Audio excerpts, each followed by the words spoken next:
살아있는 것 자체가 기적이구나 하는 생각이 듭니다. 오늘은 그 다니엘서 11장의 마지막 부분인데, 전에 말씀드렸듯이 다니엘서 11장이 이해하기가 가장 어려운 부분 중에 하나에 속하고, 또 여러 그 시대에 걸쳐 있기 때문에 이해하기가 쉽지 않은데, 오늘 그나마 다니엘서 마지막 부분을 살펴보겠습니다.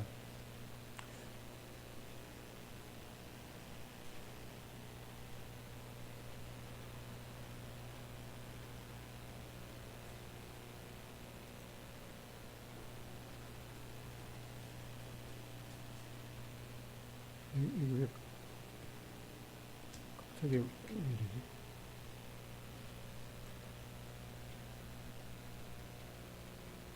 네, 앞에 11장 35절까지 말씀은 이미 이루어진 그 과거 내용이었습니다. 11장 제일 앞부분에는 이 남방왕과 북방왕의 계속되는 그런 갈등을 살펴봤고, 그리고 이제 중간쯤 와서 21절부터 35절까지는 그 악한 북방왕 중에서도 이제 이 안티오코스 4세 에피파네스라는 이 사람의 그 악행에 대해서 긴 부분을 말씀했는데, 오늘은 이제 36절, 11장 36절부터 12장 4절까지는 아직 이루어지지 않는 그러한 내용인데, 이것은 이제 다니엘이 말씀한 이 70일의 마지막 70번째 일에 해당되는 이 7년 동안에 일어날 사건을 말씀하고 있습니다. 11장 36절부터가 미래의 그런 내용인데, 39절까지는 이제 적그리스도가 등장하는, 그리고 오늘은 11장 40절부터 45절까지는 이 적그리스도가 이 최후의 전쟁을 하다가 이제 종말을 맞게 되는 그런 내용입니다. 이 적그리스도는 이제 마지막 대환난 때 등장을 해서 세상에 있는 모든 종교를 금지하고 마치 이제 자기가 하나님이다라고 선언하는, 이 말도 안 되는 그런 그 참 교만의 극치를 이루는 그런 사람이 이제 하나님을 대적하다가 끝내는 이제 종말을 맞게 되는 그런 내용입니다. 먼저 본문을 읽겠습니다. 11장 다니엘서 11장 40절부터 끝절 45절까지입니다. 각자가 갖고 계시는 성경을 읽으시든가 앞에 스크린 보고 읽겠습니다. 시작.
예, 앞에 있는 내용부터 보면은 이제 11장 37절 후반절에 보면은 37절부터 읽겠습니다. 그가 모든 것보다 스스로 크다 하고 그 열조의 신들과 여자의 사모하는 것을 돌아보지 아니하며 아무 신이든지 돌아보지 아니할 것이나, 이렇게 그 36절부터 이제 그 왕이라고 나오는데, 그 왕이 바로 그렇게 행한다는 거예요. 어떠한 신도 돌아보지 않고 자기가 신 중의 신이다라고 하는 이러한 그 왕이 등장하게 된다고 하는데, 그리고 이제 40절에는 바로 그라고 이렇게 읽고 있습니다. 그래서 36절부터 이어지는 그 왕, 또 여기에 계속되는 이 한 10번 정도 나오는 이 그는 바로 미래에 등장할 이 적그리스도, 이 하나님을 대적하는 이러한 이 적그리스도가 출현하게 될 것을 말씀하는 내용입니다. 첫 번째 보면은 적그리스도의 군사력은 이집트의 침공으로 도전을 받고 초기에는 승리를 거둘 것이다. 이렇게 말씀하고 있는데 11장 40절 우리가 읽었듯이 마지막 때, 이 마지막 때라는 것은 이제 메시아 왕국에 이르게 되는 이 7년 환난기 후반이 되겠습니다. 그리고 이 남방왕, 이 남방왕은 앞에서 우리가 계속 살펴봤듯이 남방왕은 이집트를 중심으로 하는 그 연합국이 되죠. 남방왕이 그와 힘을 겨룰 것이나, 이 그는 앞에 우리가 말씀드렸듯이 적그리스도입니다. 그와 힘을 겨룰 것이나 북방왕이 병거와 마병과 많은 배로 회오리 바람처럼 그에게로 마주와서 그 여러 나라에 침공하여 물이 넘침같이 지나갈 것이요. 이렇게 말씀하고 있는데, 이렇게 이 적그리스도는 그 이집트가 남방왕이 적그리스도를 이제 찌를 것이라고 말씀하고 있죠. 그래서 적그리스도는 이에 대항해서 이제 이집트에 대한 이 보복 전쟁을 나서게 됩니다. 그의 공격, 이 적그리스도의 공격은 이렇게 만물을 파멸시키는 이 맹렬한 폭풍우와 같을 것이다. 그리고 이 그 적그리스도가 이집트를 공격하면서 여러 나라를 통과할 것인데, 바로 그 적그리스도의 군대는 강둑이 범람하는 것처럼 불어날 것이다 라는 것을 이 말씀 가운데 하고 있습니다. 그런데 여기에 이 북방왕에 대해서 이 물음표를 이렇게 해 놓았습니다. 그래서 여기 그로 표현되는 사람은 이제 적그리스도인데, 여기 이 그가 북방왕과 같은 사람인지 또 다른 사람인지는 정확하게 해석하는 것은 상당히 어려운 문제에 속합니다. 왜 그런가 하니까 이 히브리 원문에 있는 원문 자체에도 이해하기가 쉽지 않기 때문에 이러한 이제 결론에 이르게 되는데, 이것은 이제 역사가 진행되면서 아마 이런 것들을 분명하게 알 수 있을 것입니다. 그래서 이 바로 다니엘서 11장 40절에 이 북방왕이 도대체 누구인가? 앞에서 우리는 이제 11장 초반부에 보면은 남방왕과 북방왕에 대해서 계속되는 그런 갈등을 봤는데, 남방왕은 이제 그 이집트에 속하고 북방왕은 이스라엘 중심으로 해서 북방인데, 그 위쪽에 있는 이제 시리아, 그 당시에 시리아나 이런 왕들을 일컬었는데, 그렇기 때문에 그 북방왕 중에서 이제 적그리스도의 모형인 안티오코스 4세 에피파네스가 출현하게 되었습니다. 그런데 마지막 때에 바로 이 안티오코스 4세가 적그리스도의 그런 모형인데, 그러면은 이 적그리스도하고 그러면 북방왕과의 관계는 도대체 어떻게 될 건가? 그게 이제 이 본문 말씀을 이해하기가 어려운 것입니다. 그래서 북방왕은 적그리스도와 구별되니까 여기에 이제 등장하는 왕은 이제 세 왕이다. 또 그러니까 적그리스도, 남방왕, 북방왕, 이 세 인물이 각각 이제 다른 사람으로서 이 세 적그리스도와 남방왕, 북방왕 이렇게 세 부류가 전쟁을 일으킬 것이다. 이렇게 이해할 수 있는 방법하고, 그리고 북방왕과 적그리스도는 이제 같은 인물이다라고 하는 그런 이제 분별을 할 수가 있는데, 그래서 세 왕 견해하고 두 왕 견해, 두 왕 견해는 남방왕과 이 적그리스도인 북방왕이죠. 그래서 이렇게 해석할 수가 있는데, 그래서 그렇게 해석하는 이유가 여러 가지가 이렇게 있습니다. 아마 이걸 보면 머리가 아프실 것 같아요. 저도 한 달간은 머리가 아팠는데, 결론은 뭔가 하니까 이거는 분명하게 지금 시기로서는 이걸 분명하게 구분하기가 어렵다라고 하는 그런 이제 결론입니다. 그래서 아주 이러한 이 다니엘서에 대해서 상당히 조예가 깊은 그런 사람들마저도 각각 다르게 이렇게 분별하고 있는데, 그러면서도 둘 중에 어느 거를 선택할 것인가를 생각해 보니까 제 생각은 아마 두 왕 견해가 더 맞는 것 같아요. 그러니까 남방왕은 의심할 것 없이 이집트인데 이제까지 계속해서 보면은 남방하고 북방왕을 이렇게 겨뤘기 때문에 그리고 북방왕 중에서 안티오코스 4세 에피파네스라는 이 적그리스도의 모형이 그 전형이 출현했기 때문에 그러기 때문에 이 적그리스도는 북방왕에서 나올 것이기 때문에 그러면은 적그리스도와 북방왕이 여기서 같은 인물일 것이다라고 하는 것이 더 논리적인 것 같아요. 그래서 특히 본문에서 이 그 적그리스도하고 남방왕, 북방왕 우리 성경을 읽어보면은 이 세 인물이 나오는 것 같은데 그런데 북방왕하고 전쟁을 일으키는 그런 내용에 대해서는 여기 본문에 나오지 않기 때문에 그 결론적으로 적그리스도가 바로 북방왕으로 생각하는 것이 더 맞는 것 같습니다. 그래서 옛날 그 시대에는 북방왕은 한때 이 고대 여기가 셀루코스 제국이라고 그랬죠. 여기가 이제 이스라엘이고 그리고 셀루코스 제국을 구성했던 국가들 그러니까 시리아, 지금의 이라크 이런 터키와 북방왕이 관련이 있었는데 그리고 이 북방왕과 남방왕과 계속되는 갈등을 이제 이야기했죠. 그렇기 때문에 이 마지막 때에도 그 북방왕의 원형이 바로 적그리스도가 되게 될 것이기 때문에 이 적그리스도가 마지막 북방왕이 될 것이다 라고 생각할 수가 있습니다. 그리고 이렇게 해서 적그리스도가 북방왕이라면은 다니엘서 앞에 7장에 보면은 그 마지막 때 이 열왕의 열왕의 연합 왕국을 이어받는다고 이제 로마 제국에서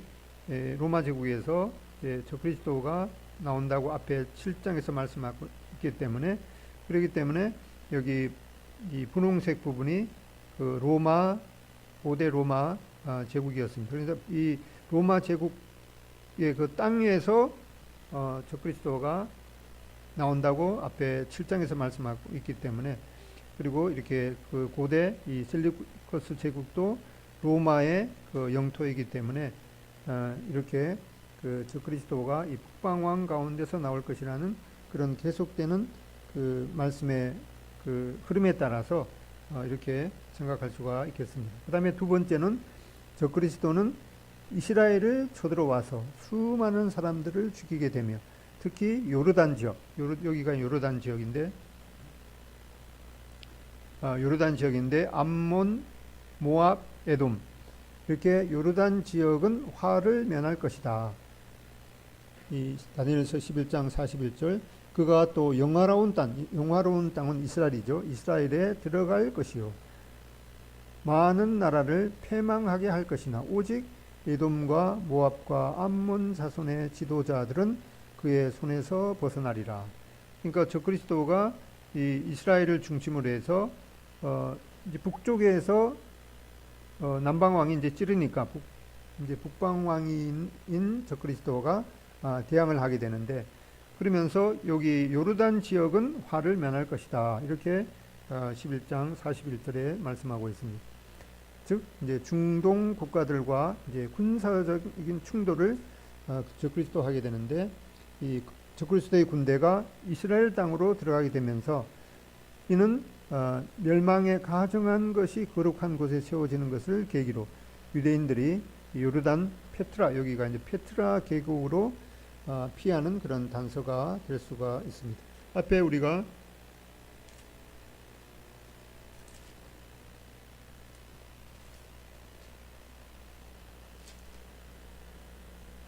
11장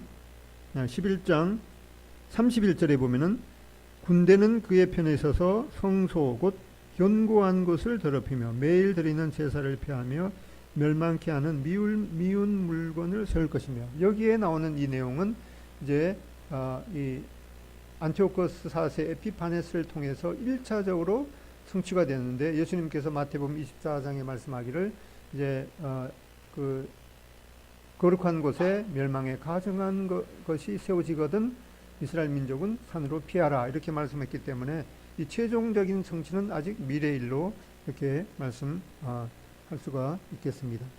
마태복음 24장 15, 16절에 보면은 그러므로 너희가 선지자 다니엘이 말한 바 멸망에 가져간 것이 거룩한 곳에 선 것을 보거든 그때 유대에 있는 자들은 산으로 도망할지어다. 그러니까 예수님께서 이 말씀을 하실 때는 아직 이것의 진정한 성취는 미래의 일이다. 1차적으로 안티오코스 사실을 통해서 성취가 되었지만은 최종적인 성취는 아직 미래의 일이다 라고 주님께서 말씀하셨습니다. 그 다음에 세 번째로 적그리스도는 이 전쟁의 초기에 전투에서 이집트와 리비아, 구스는 이제 에디오피아를 점령하여 거대한 부를 축적할 것이다. 11장 42절 43절 그가 여러 나라들의 그의 손을 펴리니 애굽 땅도 면하지 못할 것이니 그가 권세로 애굽의 금, 은과 모든 보물을 차지할 것이요 리비아 사람과 구스 사람이 그의 시종이 되리라. 이 적그리스도가 이제 애굽의 남방 왕이 이제 침공을 하니까 그에 대항을 해서 초기에는 애굽도 점령을 해서 금은 보석 이런 보물도 차지하고 그 다음에 리비아는 이집트 왼쪽에 있죠. 그리고 이제 구스는 에디오피아, 수단 여기 지역입니다. 여기 지역을 이제 다 점령하게 될 것이다. 이렇게 말씀하고 있습니다. 그 다음에 네 번째, 이때 적그리스도는 동쪽과 북쪽으로부터 두려운 보고를 듣고 분노하여 이집트에서 출소하며 유대인을 포함하여 수많은 사람을 도륙할 것이다. 그래서 이 적그리스도가 이 이집트, 리비아, 수단 여기를 점령하고 이제 그 찰나에 동쪽과 북쪽에서 소문이 들린다 그러죠. 11장 44절. 그러나 동북에서부터 소문이 이르러 그를 번민하게 하므로 그가 분노하여 나가서 많은 무리를 다 죽이며 멸망시키고자 할 것이다. 여기 무슨 소문인지는 여기 다니엘서에 나와 있지 않습니다. 여기 이제 아마 여기서 무슨 침공 소식이 있다라는 그런 보고를 받으니까 이 적그리스도는 이 이집트를 점령했다가 출수할 수밖에 없죠. 출수를 하면서 이제 이스라엘 땅을 지나면서 많은 사람들을 죽이면서 이제 화풀이를 하게 된다는 그런 말씀입니다. 보고의 내용이 명시되어 있지 않으며 아마 이 보고의 내용은 이제 요한계시록 12장 16장에서 동방에서 오는 왕들이 이렇게 여기가 이제 유프라테스 강인데 유프라테스 강을 넘어서 침공한다는 소식과 관련이 있을 것입니다. 요한계시록 16장 12절에 보면은 또 여섯째 천사가 그 대접을 강 유브라데에 쏟음에 강물이 말라서 동방에서 오는 왕들의 길이 예배되었더라. 이게 동방에서 이제 그 왕들이 이스라엘을 침공한다는 그런 소식이 있으니까 이제 적그리스도가 그 이집트에서 이제 출소하면서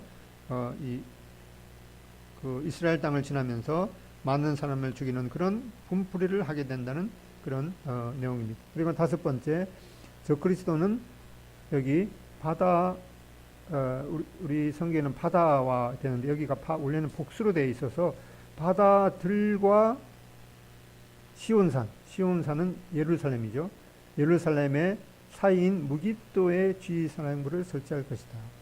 11장 45절 그가 이 장막궁전은 여기 보면 텐트라고 되어 있는데 임시 군사 지휘소 같은 것이 되겠죠. 그 장막궁전을 바다들과 이 바다들은 여기 왼쪽이 지중해 바다고 위쪽이 갈릴리 바다, 밑에가 사해 바다이기 때문에 이렇게 바다들과 거룩한 산 예루살렘 사이니까 바로 여기 이제 무깃도에 설치할 것으로 여겨집니다. 여기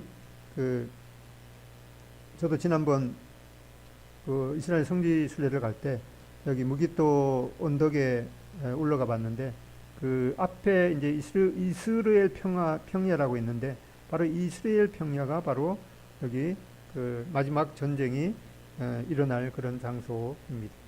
여섯 번째, 적그리스도는 무깃도에서 종말을 맞이하게 되는데 그때 어느 누구도 그를 돕지 않을 것이다. 이때 바로 이스라엘을 공격하기 위해서 집결한 수많은 병사들은 이 하늘 군대를 거느리고 강림하시는 예수 그리스도를 올려다보며 크게 놀랄 것이다.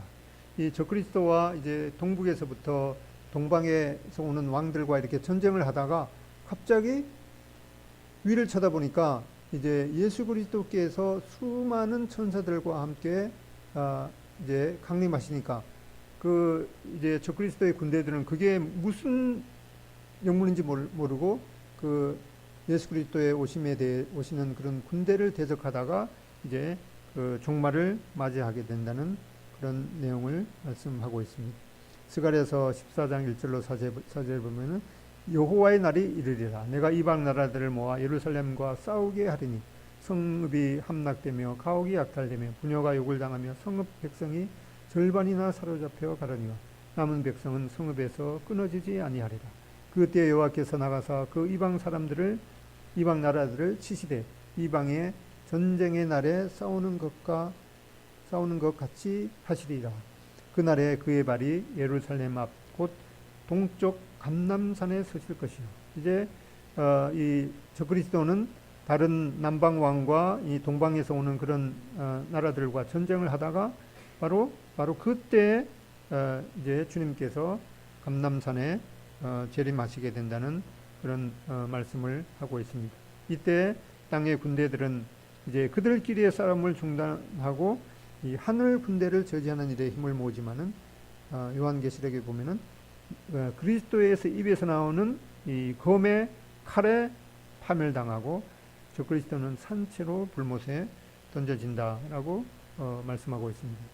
요한계시록 19장 19절로 21절 또 내가 보매 그 짐승과 땅의 임금들과 그들의 군대들이 모여 그 말탄 자와 그의 군대와 더불어 전쟁을 일으키다가 짐승이 잡히고 그 앞에서 표적을 행하던 거짓 선지자도 함께 잡혔으니 이는 짐승의 표를 받고 그의 우상에게 경배하던 자들을 표적으로 미혹하던 자라. 이 둘이 산채로 유황불 불붙는 못에 던져지고 그 나머지는 말탄 자의 입에서 나오는 검 칼의 죽음에 모든 새가 그들의 살로 배불리더라. 이렇게 말씀하고 있습니다. 그리고 데살로니가 후서 2장 8절에도 그때 불법한 자가 나타내리니 이 바로 적그리스도이죠. 주 예수께서 그 입의 기운으로 그를 죽이시고 강림하여 나타나심으로 패하시리라. 이렇게 이 종말에 관한 그 전체 도표를 보면은 교회 시대가 이제 마감이 되면은 이제 믿는 그리스도인들은 주님을 만나기 위해서 공중에서 주님을 만나게 되는 이 휴거의 사건이 있게 될 것입니다.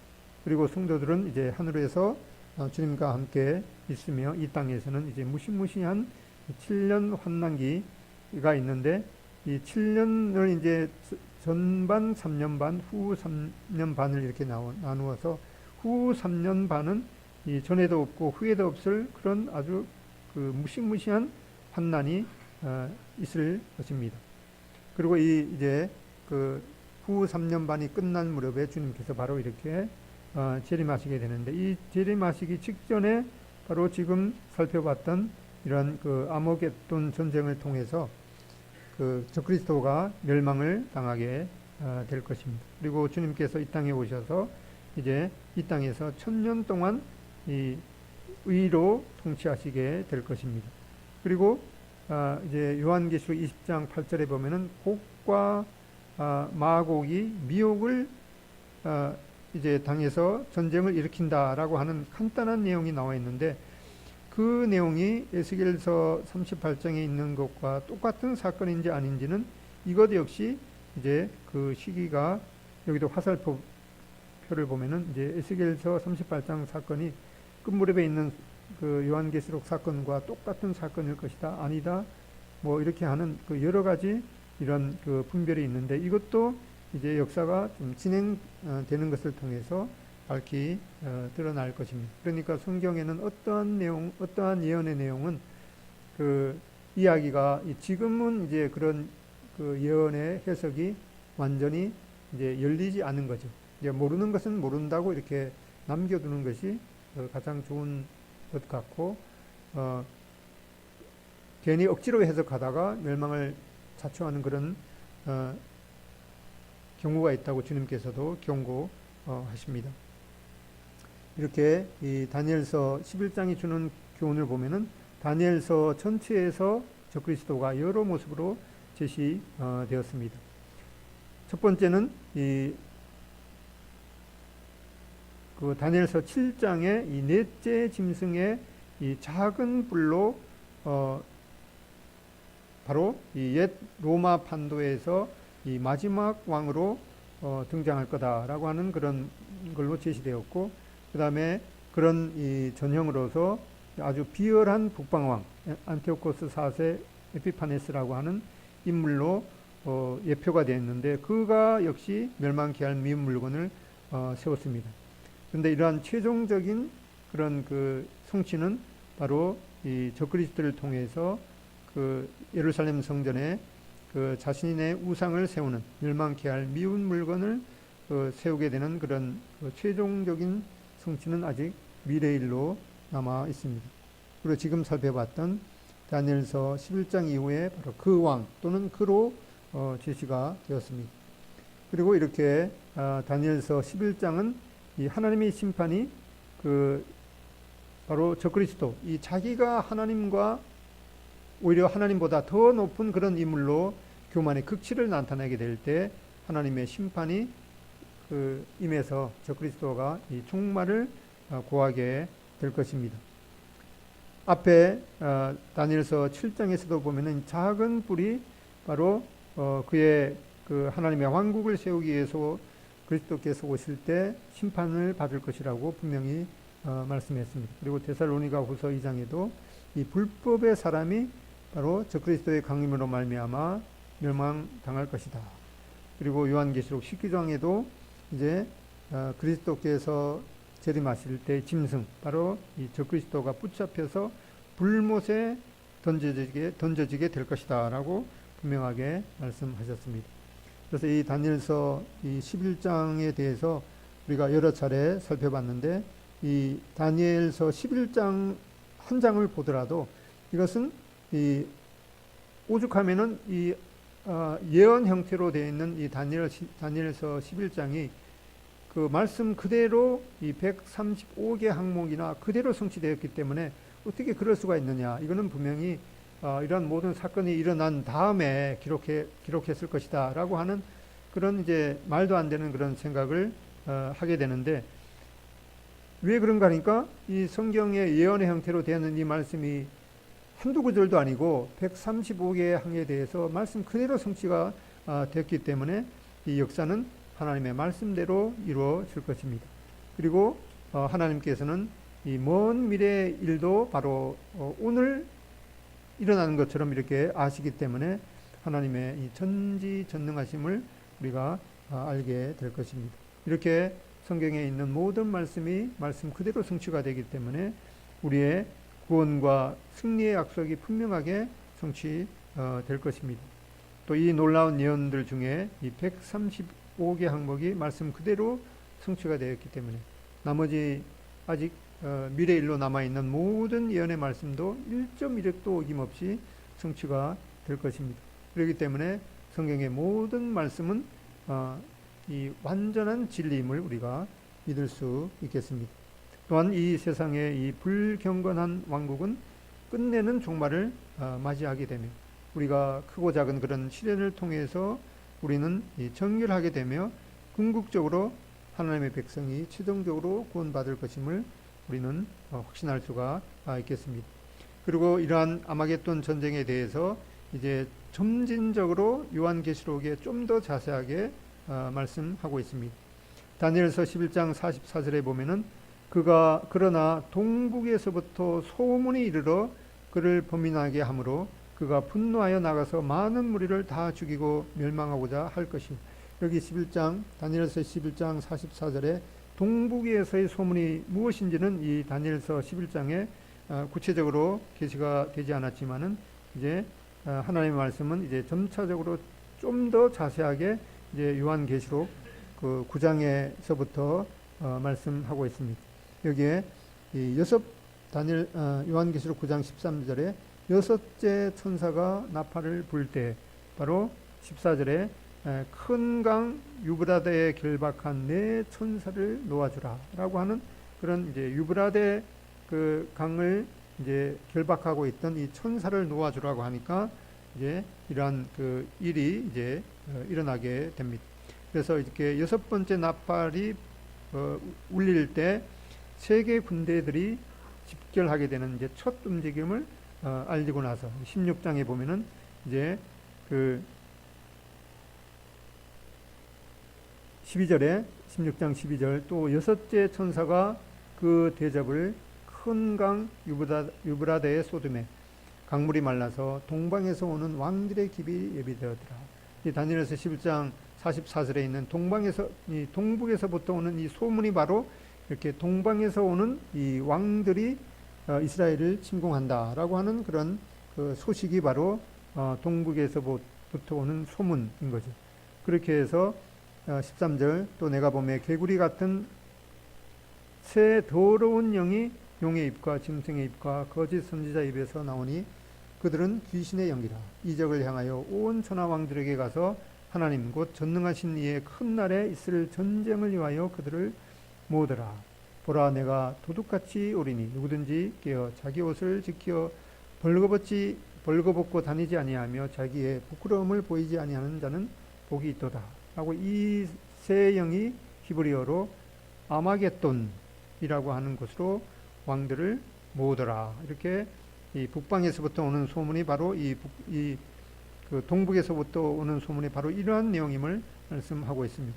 그렇게 해서 스가랴 12장 2절 3절에 보면은 바로 이스라엘이 그 사면 모든 민족에게 취하는 잔과 또 모든 민족에게 무거운 돌이 되게 할 것인데 3절에 보면은 그날에 내가 예루살렘을 모든 민족에게 무거운 돌이 되게 하리니 그것을 드는 모든 자는 크게 상할 것이라. 천하만국이 그것을 치려고 모이리라. 이 작은 나라인 이스라엘을 이제 그 침공하기 위해서 동방에서부터 오는 왕들이 침공하게 되는데 이렇게 이스라엘은 그 취하게 하는 잔과 무거운 돌이 되게 하는데 그것을 드는 자는 이제 그 크게 상할 것이라 이렇게 경고하고 있습니다. 앞에 우리가 봤듯이 바로 여섯 번째 나팔을 울리게 될 때 이제 그 큰 강 유브라데를 건너오는 이 동방에서 오는 왕들의 길이 예비된다고 계시록 16장 12절. 또 여섯 번째 천사가 그 대접을 큰 강 유브라데의 쏟음에 강물이 말라서 동방에서 오는 왕들의 길이 예배되었더라. 이렇게 이제 그 개구리 같은 세 마리의 개구리 같은 더러운 영이 용의 입과 짐승의 입과 거짓 선지자 입에서 나온다 이렇게 말씀하고 있는데 이 개구리는 바로 이제 부정한 짐승이고 또 출애굽기 8장에서도 이제 그 두 번째 재앙 가운데 이 개구리가 나왔는데 이 개구리는 이 봄철에 보면은 이제 뭔 의미인지도 모르고 개굴개굴 하면서 이제 거짓 선동을 하는 그런 의미를 담고 있습니다. 이렇게 그 새 영이 바로 히브리어로 아마겟돈이라 하는 곳으로 왕들을 모으더라. 이게 그 용의 입과 또 짐승의 입과 또 거짓 선지자의 입에서 나오는 이 더러운 영이 바로 이 아마겟돈이라 하는 곳으로 왕들을 모으더라 이렇게 말씀하고 있는데 이 아마겟돈이라는 말이 이제 그 히브리어로 이제 그 소리 내는 것을 적으면은 이제 아마겟돈 이렇게 하는데 이 원래 히브리 말은 이제 하메기돈인데 하르가 산이고 메기돈은 무기또의 이런 뜻입니다. 그러니까 아마겟돈은 그 무기또의 산이라는 그런 이 뜻이죠. 그래서 여기 무기또가 바로 이 앞에 골짜기가 있는데 이스라엘 골짜기라고 하는 여기에 바로 이제 그 온 나라의 군대들이 여기에서 이제 전쟁을 하게 될 것이다라고 말씀하고 있습니다. 여기가 바로 무기또 언덕인데 저도 여기다가 이제 주차를 하고 여기에 무기또 언덕에 이제 올라가서 이 앞에 그 이스라엘 평야를 보면서 바로 여기에서 이제 인류 최후의 전쟁인 아마겟돈 전쟁이 일어나게 될 것이다라고 하는 그런 생각에 잠겼습니다. 이 무기또의 이게 언덕이 있는데 여기 언덕 밑에 그 터널이 있는데 이 터널에 이제 그 우물이 있습니다. 그러니까 이제 전쟁 지휘소를 설치하게 되면은 여기에 이제 그 우물도 있기 때문에 아마 유리한 것 같습니다. 이 아마겟돈 전쟁은 왜 일어나게 되는가? 우선은 이 사탄이 여러 나라를 이제 미혹해서 군대들을 동원해서 실상은 이제 그 만국의 하나님과 그리스도를 대적하기 위해서 모이게 되는데 이제 결국에 있어서는 하나님께서 하나님을 대적하는 열방들의 죄악을 심판하기 위해서 이 아마겟돈 이 인류의 최후의 전쟁이 일어나게 될 것입니다. 로마의 푸른 지역이 이제 로마의 그 영토인데 그 395년에 이렇게 그 동쪽 동로마와 소로마가 이렇게 나누어지게 되었습니다. 이렇게 해서 이제 그 역사상으로는 이 로마가 지금 이제 멸망한 거로 되어 있지만 예언상으로는 이제 다시금 이제 그 마지막 때에 부활해서 하나님을 대적하는 그런 이제 왕이 이 그 부활한 로마 제국에서 출현할 것을 말씀하고 있습니다. 이러한 이제 그 분위기가 조성되고 있는데 바로 짐승, 이제 짐승인 이 적그리스도 제국이 부활하게 되는데 이제 그 로마가 다시금 이렇게 그 옛 로마의 영토를 기반으로 해서 이제 그 유럽 연합이 이제 생겨났는데 아마도 이렇게 그 서로마를 기반으로 하는 그 유럽 연합이나 또는 이제 동로마를 기반으로 하는 그런 그 통합 지도자가 바로 이 적그리스도의 세력이 될 것으로 여겨집니다. 그리고 동방의 왕들이 이제 부상하고 있죠. 이 이스라엘을 중심으로 해서 동방의 왕들은 이제 중국이나 일본 이런 나라가 되는데 이러한 그 이제 동방의 왕들이 부상하고 있으면서 중국은 이제 날로 군사력을 증강하고 있고 일본도 이제 그 무장을 할 수 있는 그런 이제 법도 고치는 이러한 분위기가 이제 일어나고 있습니다. 그리고 이제 지리적인 그런 여건은 여기에 그 옛날 원래 그 동서 무역의 교통로였던 이 실크로드를 따라서 이제 여기가 그 카라코람 여기 지역이 해발 4,700m나 되는 그런 그 이제 티베트 고원을 가로지르는 이런 그 고속도로가 이제 완공이 되어서 동방의 왕들이 이제 이 고속도로를 통해서 이스라엘을 침공하게 되는 이러한 그 지리적인 여건이 조성되고 있습니다. 또 하나의 그 지리적 요건은 바로 이렇게 그 유브라데스 강에 이제 댐이 생겨서 이 유브라데스 강이 말라서 이제 동방의 왕들이 유브라데 강을 건너서 이스라엘을 침공하게 되는 그런 여건이 조성되고 있습니다. 이사야서 11장 15절에 보면 여호와께서 애굽 해만을 말리시고 그의 손을 유브라데 하수 위에 흔들어 뜨거운 바람을 일으켜 그 하수를 저 7 갈래로 나누어 신을 신고 건너가게 하실 것이라 라고 하는 이러한 예언도 이제 성취될 것입니다. 이렇게 그 여기가 티그리스 강, 유브라데스 강인데 이렇게 그 터키에서 발원해서 페르시아만까지 이렇게 흐르고 있습니다. 이렇게 동방의 왕들이 그 유브라데 강을 넘어서 이스라엘을 침공하게 되는 그런 이제 그 동북으로부터 오는 그런 소문에 대해서 말씀하고 있습니다. 그렇지만 이렇게 그 예루살렘을 친 대적자들이 어떻게 그 하나님의 심판을 받는가? 스가랴서 14장 12절에는 예루살렘을 친 모든 백성에게 여호와께서 내리실 재앙은 이러하니 곧 섰을 때 그들의 살이 썩으며 그들의 눈동자가 눈구멍 속에서 썩으며 그들의 혀가 입 속에서 썩을 것이다. 그래서 이스라엘이 그 사방에 그 취하게 하는 잔과 무거운 돌이 되게 하는데 그 이스라엘에 대해서 드는 자는 이제 그 죽음을 면치 못하리라 그렇게 말씀하셨습니다.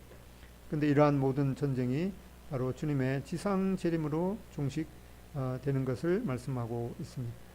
요한계시록 19장 17절에 또 내가 보니 한 천사가 태양 안에 서서 공중에 나는 모든 새를 향하여 큰 음성으로 외쳐가로되 와서 하나님의 잔치에 모여 왕들의 살과 장군들의 살과 장사들의 살과 말들과 그것을 탄 자들의 살과 자유인들이나 종들이나 작은 자나 큰 자나 모든 자의 살을 먹으라 라고 이제 그 독수리에게 이렇게 전쟁의 그 결과에 대해서 죽은 사람들의 그 죽은 자의 그 시체를 먹으라 라고 이렇게 말씀하고 있습니다. 이렇게 이 아마겟돈 전쟁의 결과로 이스라엘이 이제 회개하게 될 것입니다. 스가랴서 12장 9절로 11절 예루살렘을 치러 오는 이방 나라들을 그날에 내가 멸하기를 힘쓰리라.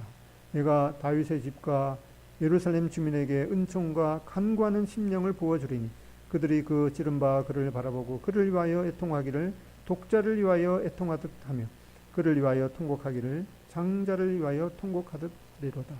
그날에 예루살렘에 큰 애통이 있으리니 무기또 골짜기 하다 드림몬에 있던 애통과 같을 것이라.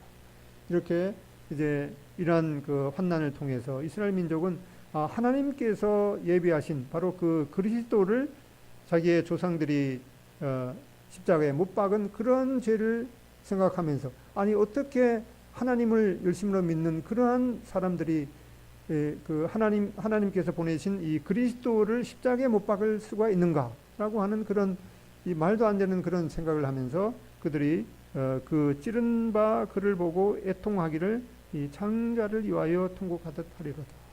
우리가 참 그 눈이 닫혀서 하나님께서 보내신 그리스도를 알지 못하고 우리가 그 그리스도를 그 메시아를 십자가에 못 박았습니다라고 하면서 이 통곡을 하면서 하나님 앞에 이제 회개하게 될 것을 말씀하고 있습니다.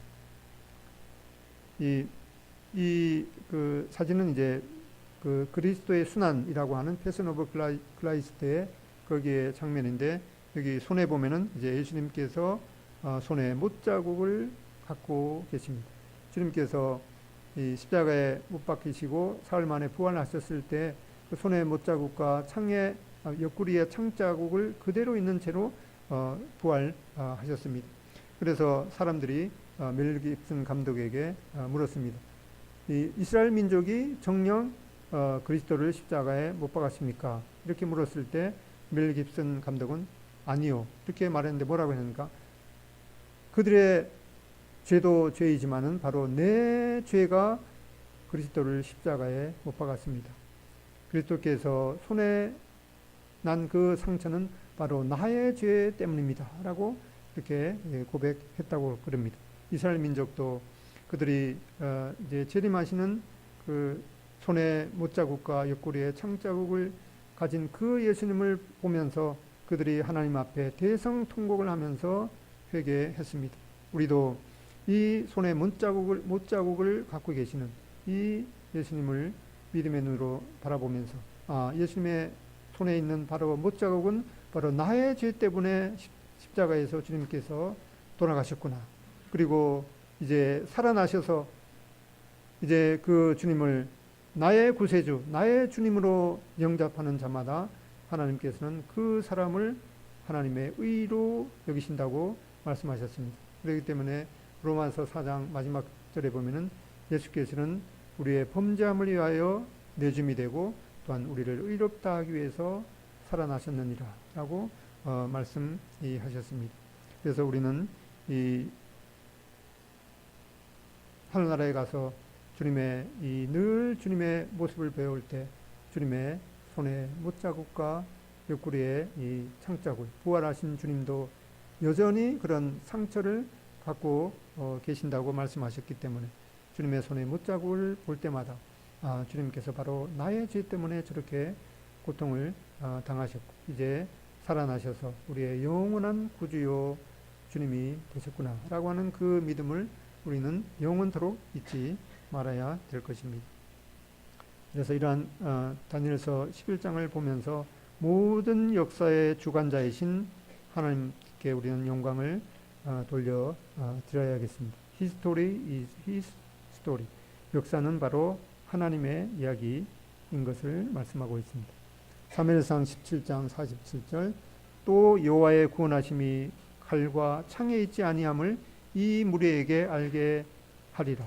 전쟁은 여호와께 속한 것인즉 그가 너희를 우리 손에 넘기시리라. 다음에 다니엘서 2장 20절 21절 다니엘이 말해 가로되 영원 무궁히 하나님의 이름을 찬송할 것은 지혜와 권능이 그에게 있음이로다. 그는 때와 기한을 변하시며 왕들을 폐하시고 왕들을 세우시며 지혜자에게 지혜를 주시고 지식자에게 총명을 주시는도다. 시편 27편 3절 군대가 나를 대적하여 진칠지라도 내 마음이 두렵지 아니하며 전쟁이 일어나 나를 치려할지라도 나는 여전히 태안하리로다. 지난 주말에도 북한에서 계속해서 그 미사일을 쏘아대고 뭐 핵무기로 위협하고 있는데 여차하면 우리나라의 핵무기가 떨어지더라도 우리는 여전히 태어날 수가 있습니다. 왜 그런가 하니까 이 전쟁이 일어나서 이 땅에 이 뭐 핵무기가 터지더라도 우리의 주님을 향한 주님께서 우리에게 약속하신 그 약속은 그 어떤 것도 변하지가 않고 우리는 주님과 함께 언젠가는 떠나야 될 이 그 세상을 떠나서 주님과 함께 주님의 그 영광스러운 모습을 보면서 우리도 주님과 같은 그런 영광스러운 몸으로 변해서 주님과 항상 함께 있을 그 약속은 그 어떤 것으로도 파기할 수가 없기 때문에 우리는 어떠한 일이 일어날지라도 여전히 태어날 수가 있겠습니다. 그럼에도 불구하고 우리는 북한에 여전히 고통받는 그런 성도들이 이불을 뒤집어 쓰고 아니 그 바벨론의 포로 기간도 70년이면 회복되었는데 어찌해서 우리 북한 땅에 이렇게 70년이 넘도록 이렇게 고난을 주십니까? 라고 그 피눈물로 기도하는 그런 특히 이제 북한 성도들의 그런 기도에 응답해서 언젠가는 한번 이 북한에 이 복음의 문이 아직 그 복음을 듣지 못한 많은 북한 사람들이 있기 때문에 하나님께서 또 우리의 기도를 들으셔서 언젠가는 한 번은 이제 북한에도 그런 복음이 활짝 열리는 그런 날이 올 것입니다. 그럼에도 불구하고 이제 북한에서 탈북을 해서 그 우리나라에서 이제 복음을 전하는 그런 이제 분들이 계신데 그분들이 뭐라고 하는가 하니까 저는 도저히 양심상 북한에 자유가 와서 통일이 와서 북한에 자유가 왔으면은 좋겠습니다라고 하는 그런 기도를 양심상 드릴 수가 없다고 하더라고요. 왜 그런가 하니까 그 북한의 성도들은 고난을 당하면서도 이 목숨의 위협을 당하면서도 하나님께 대한 그런 이제 경건한 마음과 이 거룩한 그런 그 마음을 갖고 있는데 이 남한에 와 보니까 이렇게 자유가 주어지고 또 하나님을 향해서 얼마든지 헌신하고 봉사하고 거룩한 삶을 살 수 있는 그런 충분한 이 너무나 많은 기회가 있는데도 그러한 기회를 오히려 그 세상의 그 부와 또 쾌락을 위해서 지내는 그런 남한의 그 기독교인을 볼 때 도저히 이 북한에도 자유가 와서 그 하나님을 섬길 수 있는 그런 기회가 왔으면 좋겠다는 그런 기도를 드릴 수가 없고 오히려 이 남한에도 이 시련을 통해서 그리스도인들이 좀 더 정결해지면 좋겠다라고 하는 그런 기도를 오히려 드릴 수밖에 없다고 고백하는 마음을 들었습니다. 우리가 이렇게 손에 못자국을 지니신 그 주님을 우리가 보면서 바로 예수님께서 나의 죄 때문에 주님께서 십자가의 고통을 받으셨구나. 아직 이 믿음에 대해서 확신이 없는 분은 바로 예수님의 그 아까 그림에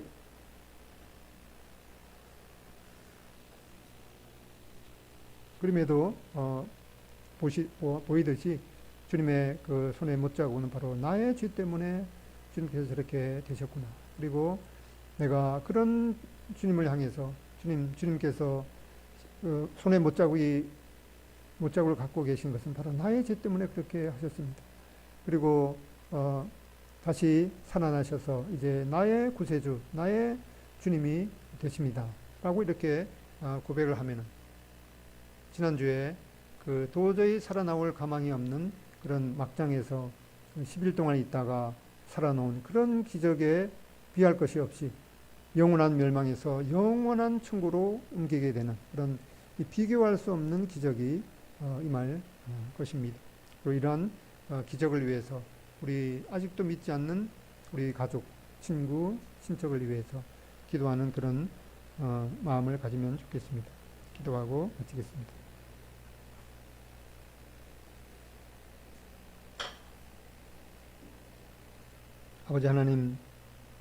아버지 하나님께서는 참 세상 끝에 있는 그런 일들도 마치 오늘 일어나는 것처럼 보시는 참으로 전지전능한 분이심을 고백을 드립니다. 주님께서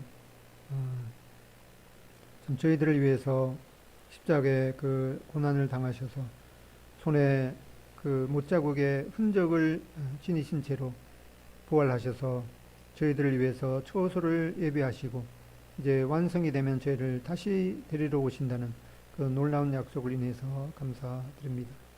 이스라엘 민족도 그들이 참 눈이 가리워져서 하나님께서 보내신 그 메시아를 십자가에 못 박았습니다. 이러한 것들은 참 주님께서 스스로 저희를 위해서 저희들 대신 죽음을 선택하셔서 저희들에게 또 저희들이 영생할 수 있는 그런 놀라운 기회를 주셨습니다. 저희들이 주님의 그 손에 못자국을 볼 때마다 주님께서 바로 나의 죄 때문에 그 십자가에 달리셔서 지금도 그 못자국의 흔적을 갖고 계십니다.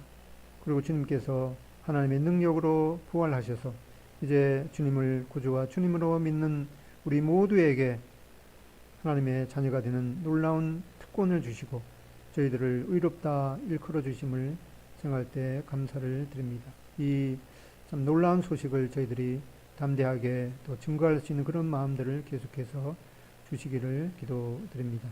예수님의 존귀하신 이름으로 기도드립니다.